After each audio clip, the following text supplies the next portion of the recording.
పంటల దిగుబడి ఆరోగ్యవంతమైన నారుమడి పెంచడంపైనే ఆధారపడి ఉంటుంది.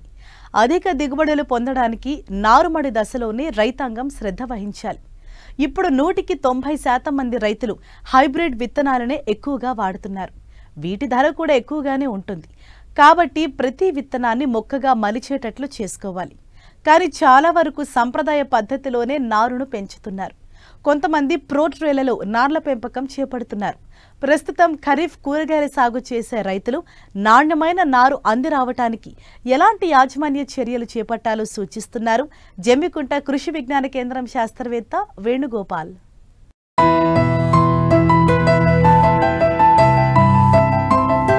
మన ఆరోగ్యానికి అవసరమైన పోషకాలు, విటమిన్లు అందించడంలో కూరగాయల పాత్ర ఎంతో ప్రాముఖ్యమైనది. ప్రపంచ ఆరోగ్య సంస్థ నిర్దేశించిన విధంగా ప్రతి మనిషికి సగటున రోజుకు 300 గ్రాముల కూరగాయలు ఆహారంలో తప్పనిసరిగా తీసుకోవాలి. కానీ మన దేశంలో కేవలం 230 గ్రాములు మాత్రమే లభ్యమవుతున్నాయి. కావున కూరగాయల ఉత్పత్తిలో 2వ స్థానంలో ఉన్నప్పటికీ ఉత్పాదకతలో వెనుకబడి ఉన్నాం. భారతదేశంలో ముఖ్యంగా మన తెలుగు రాష్ట్రాల్లో ఏడాది పొడవునా కూరగాయలు పండించుటకు అనువైన వాతావరణ పరిస్థితులు ఉన్నప్పటికీ దిగుబడి తక్కువగా ఉంది. సాధారణంగా కూరగాయలు ఖరీఫ్, రబీ, వేసవి కాలాలలో సాగు చేస్తారు. రబీ, వేసవితో పోలిస్తే ఖరీఫ్లో దిగుబడి ఎక్కువగా ఉంటుంది. ఖరీఫ్ పంట అనగా వర్షంపై ఆధారపడి ఋతుపవనాల రాక నుంచి ఋతుపవనాల తిరోగమనం వరకు పండించే పంటలని చెప్పవచ్చు.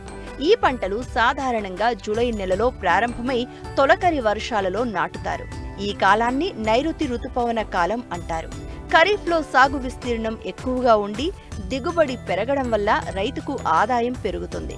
కావున ఖరీఫ్ కూరగాయల సాగు చేసే రైతులు మొదట నారు పెంపకంపై జాగ్రత్తలు వహించాలి. ముఖ్యంగా కొన్ని రకాల కూరగాయ పంటలకు ముందుగా నారు పోసి తర్వాత పొలంలో నాటాలి. అయితే ఈ రకాల విత్తనాలకు చాలా ఖరీదు ఉంటుంది. కాబట్టి ప్రతి విత్తనం మొలకెత్తేలాగా చూసుకోవాలి. ప్రతి విత్తనం మొలవాలంటే నారుమడి పెంపకంలో చేపట్టాల్సిన యాజమాన్యం ఏంటో తెలియచేస్తున్నారు కరీంనగర్ జిల్లా జమ్మికుంట కృషి విజ్ఞాన కేంద్రం శాస్త్రవేత్త వేణుగోపాల్.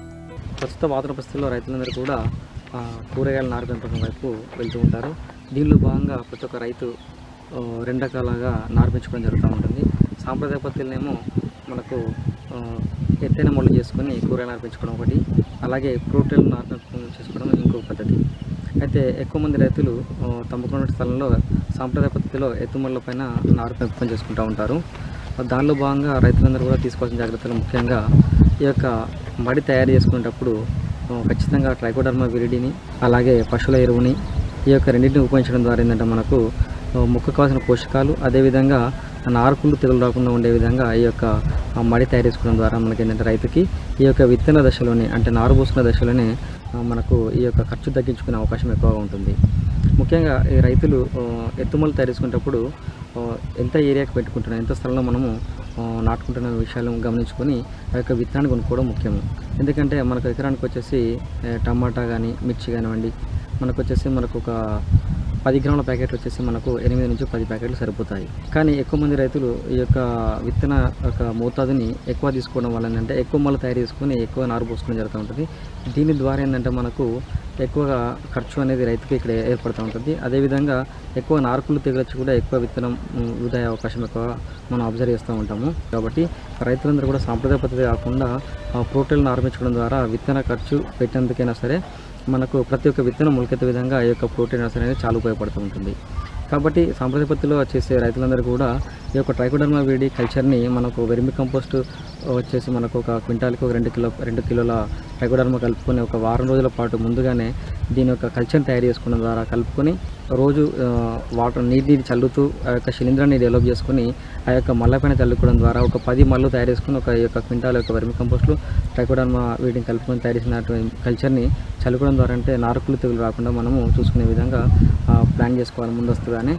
అదేవిధంగా ఈ యొక్క ఎవరైతే ఎత్తుమల్ల పైన చేస్తున్నారో రైతులందరూ కూడా ప్రతి ఒక్క మడి తయారు చేసిన తర్వాత ప్రతి ఒక్క లైన్కి 10 నుంచి 12 సెంటీమీటర్ల దూరం పాటించి ప్రతి ఒక్క లైన్లో కూడా ఒక్కొక్క విత్తనాన్ని దగ్గర కాకుండా మినిమం ఒక 3 సెంటీమీటర్ల దూరంలో ఒక్కొక్క విత్తనానికి దూరం పెంచుకొని ఆ విధంగా వేసుకున్న ద్వారా ప్రతి ఒక్క విత్తనం మొలకెత్తి ఒక మొలక నుంచి ఇంకో మొలకకి ఎక్కువ రోగాలు సోకకుండా ఉండే విధంగా ఉంటుంది కాబట్టి ఈ విధంగా ప్లాన్ చేసుకోవడం ద్వారా విత్తనం అనేది వృధా అవ్వకుండా ఉంటుంది, కావాల్సిన నారు కూడా మనకు పొందే అవకాశం ఉంటుంది. ఈ యొక్క మొలకలు బాగా రావడానికి ఈ యొక్క మనకు 319 అనే మందు, అలాగే అదేవిధంగా 320 అనేది మందు మిశ్రమము మార్కెట్లో అందుబాటులో ఉంటుంది.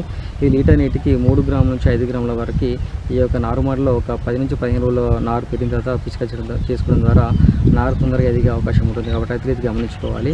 ఒకవేళ నారుకులు తెగులు గమనించినట్లయితే ఎక్కువ వర్షపాతం ఒకవేళ ఎక్కువ నమోదైనప్పుడు, వర్షాలు ఎక్కువ కురిసినప్పుడు ఈ యొక్క ఎత్తుమడి నుంచి మనకు ఎత్తుమల తక్కువగా మన యొక్క నారుకులు గమనిస్తాం. ఒకవేళ గమనించినట్లయితే మాత్రము కాపరాక్స్ క్లోరైడ్ అనే మందు మార్కెట్లో మనకు అందుబాటులో ఉంటుంది. ఈ లీటర్కి 3 గ్రాములు మిశ్రమం కలుపుకొని ఈ యొక్క పిచికారీ చేసుకోవడం ద్వారా, అంటే యొక్క నారు మడి తడిసే విధంగా పిచికారీ చేసుకోవడం ద్వారా ఈ యొక్క నారుకులు తెగులు మనం నివారించుకునే అవకాశం ఉంటుంది.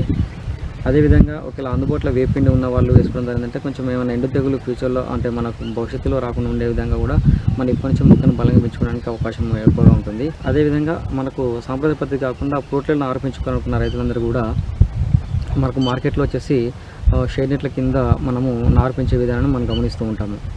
ఈ యొక్క షేడ్ నెట్లు వచ్చేసి మనకు 50% అలాగే 70% షేడ్ నెట్ల కింద ప్రస్తుతం నారు పెంచే విధానం మనం గమనిస్తూ ఉన్నాము. ఎక్కువ మంది మనకు ప్రైవేట్ నర్సరీస్ వచ్చేసి మన 75% షేడ్ నెట్ కింద నారుని పెంచడం జరుగుతూ ఉంటుంది. మనకు మామూలుగా అయితే 50% షేడ్ నెట్ ఉన్నటువంటి ఒక నర్సరీస్లో మన దగ్గర గ్రో చేసుకోవచ్చు. కాబట్టి రైతులందరూ కూడా ఒక గుంట స్థలంలో మనం ఒక ఎకరానికి సరిపడా నారును మనం పెంచుకునే విధంగా ప్లాన్ చేసుకోవచ్చును. దీనికి ఒక 4 షేడ్ నెట్లు మనకు అవసరం అవుతాయి. అంటే ఒక్కొక్క షేడ్ నెట్ వచ్చేసి మనకు 150 చదరపు మీటర్లు ఉంటుందండి. దీనికి మనం రాతి స్తంభాలు కానీ సిమెంట్ పోల్స్ కానీ లేదంటే ఐరన్ పోల్స్ కానీ స్ట్రక్చర్ తయారు చేసుకొని మనం ఒక గుంటలో మనకు అనుకునే విధంగా ఒక 6 నుంచి 7 ఫీట్ల హైట్లో మన యొక్క షేడ్ నెట్ ఏర్పరచుకున్నట్లయితే మనము తక్కువ అంటే మనకు ఏంటంటే బయట పెంచుకోవడం ద్వారా ఏంటంటే మనకు మార్కెట్లో ఈ యొక్క ప్రతి ఒక్క మొక్కకి వెల కట్టాల్సిన అవసరం ఉంటుంది. కాబట్టి అదే స్ట్రక్చర్ మన పొలంలో మన రైతు వేసుకోవడం ద్వారా ఏంటంటే మనకు నెక్స్ట్ అంటే వచ్చే సంవత్సరానికి మనకు ఈ యొక్క స్ట్రక్చర్ అనేది మనతో ఉండిపోతుంది. కాబట్టి నెక్స్ట్ ఇయర్ వరకు మనకు ఈ యొక్క లాభంలో మనకు కలిసే అవకాశం ఎక్కువ ఉంటుంది. కాబట్టి రైతులందరూ చేయాలనుకుంటే ఇప్పుడు మనం జూలై కంటే ముందు కానీ ఈ యొక్క వారం కానీ ఈ 10 రోజుల్లో కానీ మనం ప్లాన్ చేసుకుంటే జూన్ నెలలో ప్లాన్ చేసుకున్నా కానీ మనం నారు పెంచుకునే అవకాశం ఎక్కువగా ఉంటుంది. కాబట్టి ఈ యొక్క ప్రోటీన్లో వచ్చేసి మనము ఎక్కువగా కోకోపీట్ మిశ్రమాన్ని వాడుతూ ఉంటాము. కోకోపీట్ అనేది కూడా డికంపోజ్ అయిన కోకోపీట్ని ఉపయోగించడం ద్వారా ఏంటంటే నారు అనేది మనకు తొందరగా మొలకెత్తే అవకాశం ఎక్కువగా ఉంటుంది. ఈ యొక్క కోకోపీట్ మనము ఒక్కో ట్రేకి వచ్చేసి 1.5 కిలోల కోకోపీట్ మనకు అవసరం అవుతూ ఉంటుంది. ఒక 160 ట్రేలు మనకి ఎకరానికి అనుకున్నా కానీ 160 కిలోల మనకు కోకోపీటు అదేవిధంగా ఈ యొక్క కోకోపీట్ మనకు ఒక ట్రే వచ్చేసి మనకు 9 గుంతలు ఉంటాయి. కాబట్టి మనకు సరిపడా నారు అనే మనకు ఒక 16,000 నుంచి 18,000 నారు మనము ఈ యొక్క 160 ట్రేల నుంచి మనం పొందే అవకాశం ఉంటుంది.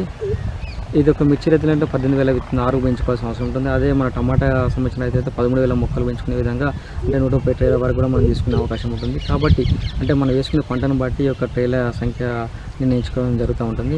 కాబట్టి రైతులందరూ కూడా ఈ యొక్క నారుని పెంచుకునేటప్పుడు ఎత్తైన మడి చేసుకోవడము, లేదంటే మామూలుగా ఫ్లాట్గా ఉన్నటువంటి ఈ యొక్క షేనెట్ కింద చేసుకున్న తర్వాత వీటిపైన అదృశ్యందాకారంలో మన HDP పైపులు మనము వంచుకొని వాటిపైన కవర్ కప్పడం ద్వారా అనుకోని వర్షాల వల్ల మనకు డైరెక్ట్గా ట్రేల మీద వర్షం పడకుండా ఉండడానికి ఈ పైన కవర్ కప్పుకోవడం జరుగుతూ ఉంటుంది. దీని ద్వారా ఏంటంటే మనకు కీటకాల నుంచి బెడద నుంచి తప్పించుకోవచ్చు. అదేవిధంగా ఎక్కువ వర్షపాతం నమోదైనప్పుడు ఎక్కువ వర్షం పడ్డా కానీ మనకు ఈ యొక్క డైరెక్ట్ ట్రేల మీద పడకుండా కవర్ మీద పడి పక్క పోవడం జరుగుతుంది. కాబట్టి ఈ యొక్క నారు అనేది ఆ యొక్క ట్రే నుంచి బయటకు పోకుండా ఉండడం అవకాశం ఉంటుంది. కాబట్టి ఈ యొక్క అదృశ్యందాకారం పైన ఈ యొక్క పాలిథిన్ షీట్స్ని కప్పుకోవడం ద్వారా మనకు నారు అనేది మంచిగా పెరగడం జరుగుతూ ఉంటుంది.